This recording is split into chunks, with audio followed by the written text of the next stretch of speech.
ओम श्री गणेशाय नमः। जिसकी दया से सरस्वती भाव रही उपजाए, कार्तिक महात्म्य का कमल लिखे 8वां अध्याय। दोस्तों, आप सभी को कार्तिक मास की बहुत बहुत बधाई। दोस्तों, आज आप श्रवण करेंगे कार्तिक मास महात्म्य के 8वां अध्याय को, जिसमें नारद जी ने कार्तिक मास व्रत के उद्यापन विधि को बताया है। तो चलिए हम श्रवण करें कार्तिक मास महात्म्य के 8वां अध्याय को।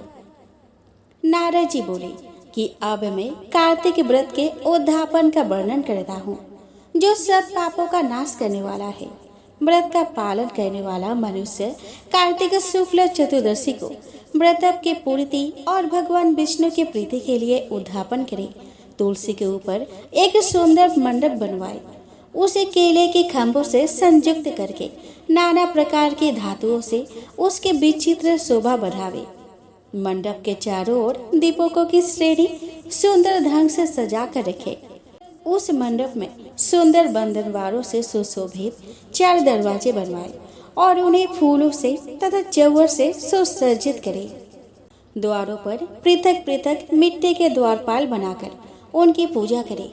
उनके नाम इस प्रकार है: जय विजय, चंड प्रचंड, नंद सुनंद, कुमुद और कुमुदाक्ष। उन्हें चारों दरवाजों पर 2-2 के क्रम में स्थापित कर भक्ति पूर्वक पूजन करें।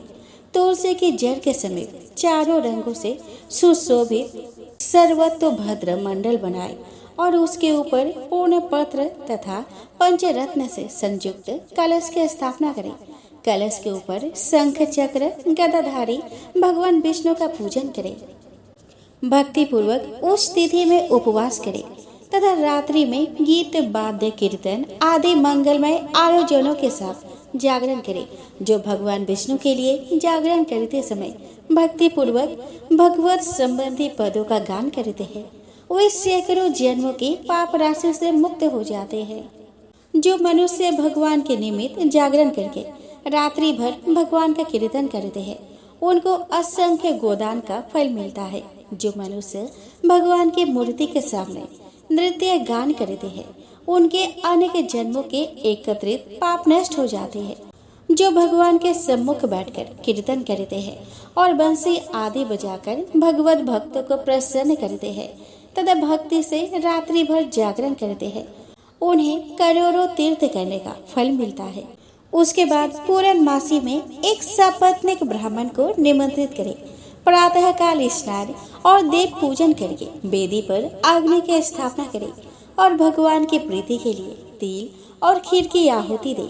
होम की शेष विधि पूरी करके भक्ति पूर्वक ब्राह्मणों का पूजन करें। उन्हें यथाशक्ति दक्षिणा दे। फिर उनसे इस प्रकार क्षमा प्रार्थना करें: आप सब लोगों की अनुकंपा से मुझ पर भगवान सदैव प्रसन्न रहे। इस व्रत को करने से मेरे 7 जन्मों के किए हुए पाप नष्ट हो जाए और मेरी संतान चिरंजीवी हो। इस पूजा के द्वारा मेरी सभी मनोकामनाएं पूर्ण हो। मेरी मृत्यु के पश्चात मुझे अतिशय दुर्लभ विष्णु लोक की प्राप्ति हो। पूजा की समस्त वस्तुओं के साथ गाय भी गुरु को दान में दे। उसके पश्चात घर वालों और मित्रों के साथ स्वयं भोजन करे। भगवान द्वादशी तिथि को शयन से उठे, त्रयोदशी को देवताओं से मिले और चतुर्दशी को सबने उनका दर्शन तथा पूजन किया। इसलिए उस तिथि में भगवान की पूजा करनी चाहिए। गुरु की आज्ञा से भगवान विष्णु की सुवर्णमयी प्रतिमा का पूजन करें। उस पूर्णिमा को पुष्कर तीर्थ की यात्रा श्रेष्ठ मानी गई है। कार्तिक माह में इस विधि का पालन करना चाहिए।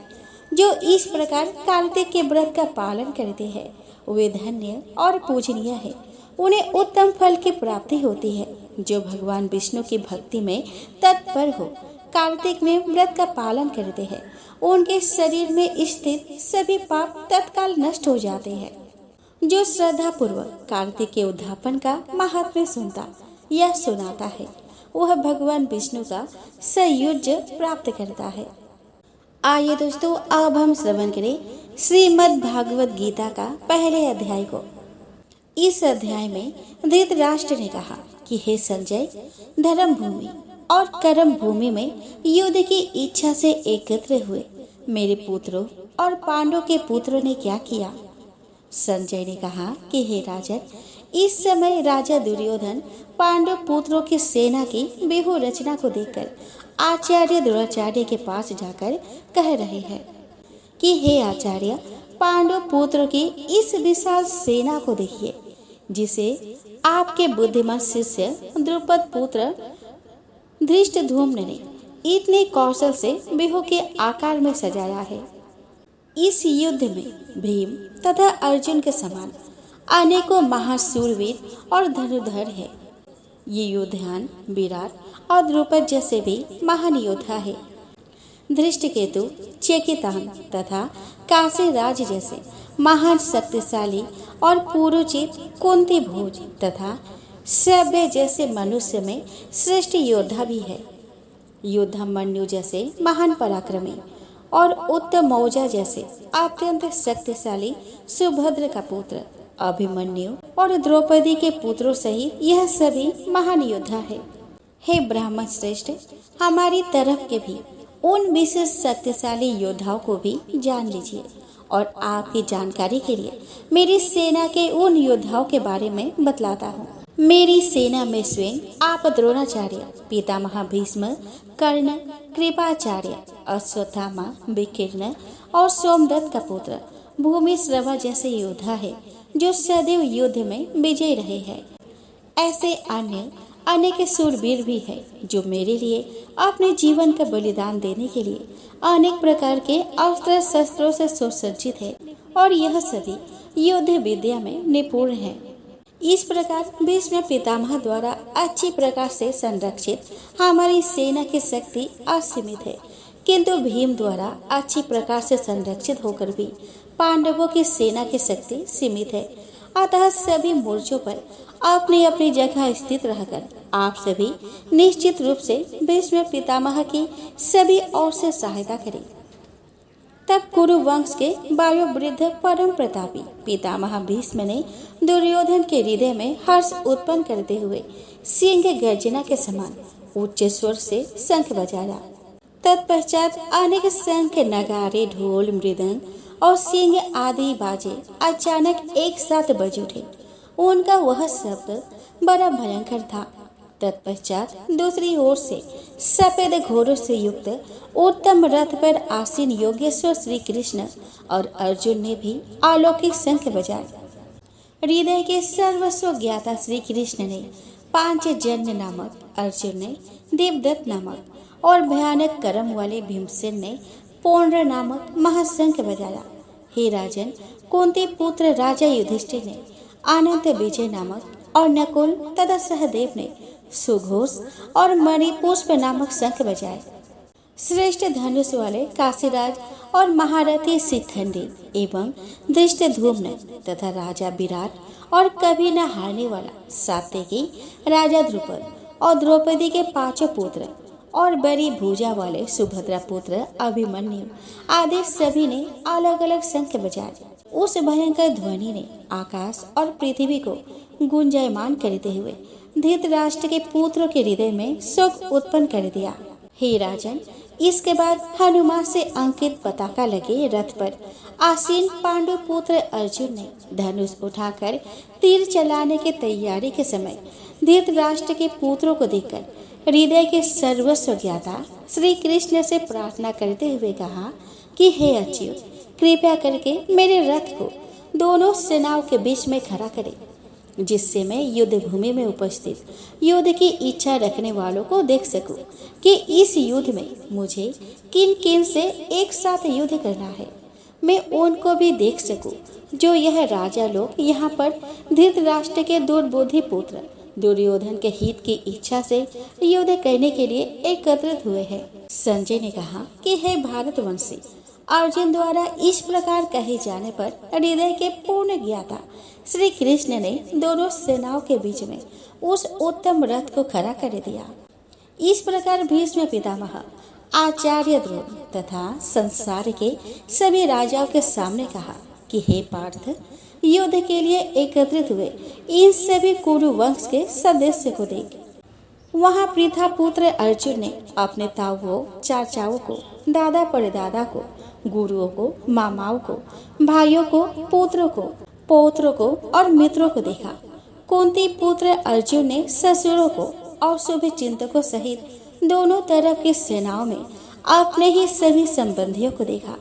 तब करुणा से अभिभूत होकर शोक करते हुए अर्जुन ने कहा कि हे कृष्ण, युद्ध की इच्छा वाले इन सभी मित्रों और संबंधियों को उपस्थित देखकर मेरे शरीर के सभी अंग कांप रहे हैं और मुख सूखा जा रहा है और मेरे शरीर के कंपन से रोमांच उत्पन्न हो रहा है। मेरे हाथ में गांडीव धनुष छूट रहा है और त्वचा भी जल रही है। मेरा मन भ्रमित सा हो रहा है, इसीलिए मैं खड़ा नहीं हो पा रहा। हे केशव, मुझे तो केवल अशुभ लक्षण ही दिखाई दे रहे हैं। युद्ध में स्वजनों को मारने में मुझे कोई कल्याण दिखाई नहीं देता। हे कृष्ण, मैं ना तो विजय चाहता हूँ और न ही राज्य और सुखों की इच्छा करता हूँ।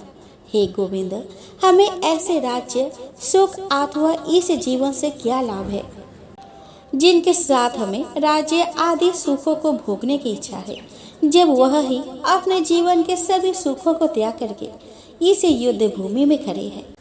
गुरुजन, परिवारीजन, पुत्रगण, पितामह, मामा, ससुर, पौत्रगण, साले और सभी संबंधी मेरे सामने खड़े हैं। हे मधुसूदन, मैं इन सभी को मारना नहीं चाहता हूँ, भले ही यह सभी मुझे ही मार डाले। तीनों लोगों के राज्य के लिए भी मैं इन सभी को मारना नहीं चाहता, फिर पृथ्वी के लिए तो कहना ही क्या है। हे जनार्दन, धृतराष्ट्र के पुत्र को मारकर हमें कौन सी प्रसन्नता मिलेगी, बल्कि इन आत्ताइयों को मारकर तो हमें पाप ही लगेगा।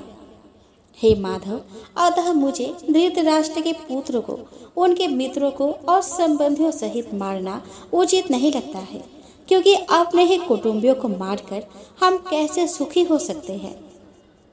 यद्यपि लोभ के कारण इन भ्रमित चित्त वालों को कुल के नाश से उत्पन्न होने वाले दोष दिखाई नहीं देते हैं और मित्रों से विरोध करने में कोई पाप दिखाई नहीं देता है। हे जनार्दन, हम लोग तो कुल के नाश से उत्पन्न दोष को समझने वाले हैं, क्यों न हमें इस पाप से बचने के लिए विचार करना चाहिए। कुल के नाश से सनातन कुल धर्म नष्ट हो जाते हैं और धर्म का नाश हो जाने पर संपूर्ण कुल में अधर्म फैल जाता है। हे कृष्ण, अधर्म अधिक बढ़ जाने से कुल की स्त्रियां दूषित हो जाती हैं। स्त्रियों के दूषित हो जाने पर अवांछित संतानें उत्पन्न होती है। अवांछित संतानों की वृद्धि से निश्चय ही कुल में नारकीय जीवन उत्पन्न होता है। ऐसे पतित कुलों के पितृ गिर जाते हैं, क्योंकि पिंड और जल के दान की क्रियाएं समाप्त हो जाती है। इन अवांछित संतानों के दुष्कर्मों से सनातन कुल धर्म और जाति धर्म नष्ट हो जाते हैं। हे जनार्दन, जिनका कुल धर्म नष्ट हो गया हो, ऐसे मनुष्य का अनिश्चित काल तक नरक में रहना पड़ता है, ऐसा हम सुनते आए हैं। ओह, कितने आश्चर्य की बात है कि हम लोग बुद्धिमान होकर भी महापाप करने को तैयार हो गए हैं, जो राज्य और सुख के लोभ से अपने प्रियजनों को मारने के लिए आतुर हो गए हैं। यदि मुझे शस्त्र रहित विरोध न करने वालों को धृतराष्ट्र के पुत्र हाथ में शस्त्र लेकर युद्ध में मार डाले, तो भी इस प्रकार मरना मेरे लिए अधिक श्रेयस्कर होगा।